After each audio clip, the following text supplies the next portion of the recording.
Rules on white couples adopting black or Asian children should be relaxed. The government says many social workers are too sensitive about the issue, meaning youngsters from ethnic minorities obviously miss out. It usually takes 3 times longer for these children to be adopted, and some white families have complained of being turned down as potential adoptees because of their colour. Jonathan Swain reports.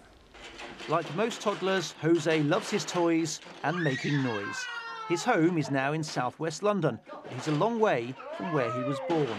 Alex Bemrose and her husband Dominic adopted Jose when he was 11 months old from Guatemala.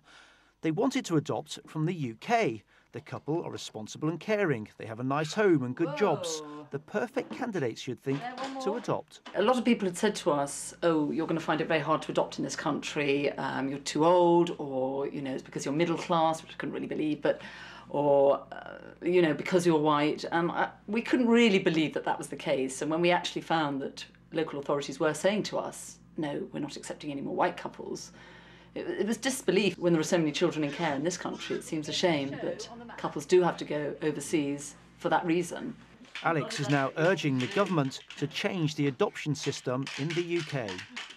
There are around 4,000 children in the UK every year who need adopting, and yet there are many local authorities who don't have enough suitable adopters.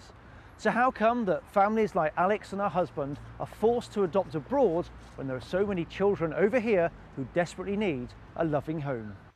For the answers, we went to meet a man who's in charge of adoption in the UK. They tried to adopt there in the UK first of all, and were told that they were too white, too middle class, and therefore they should effectively give up. Well, I think the reality is that lots of people do adopt across the UK, and we know that. As I said, 4,000 adoptions from care in the UK, and lots of the people who are adopting, of course, are white. About 80% of children in our care system are white, but also people come from across society. Children in care come from across society, and so we need a diverse group of adopters. Alex found the whole process so stressful that she wrote a daily journal, which has now been published into a book. But for them, the ordeal was certainly worth it.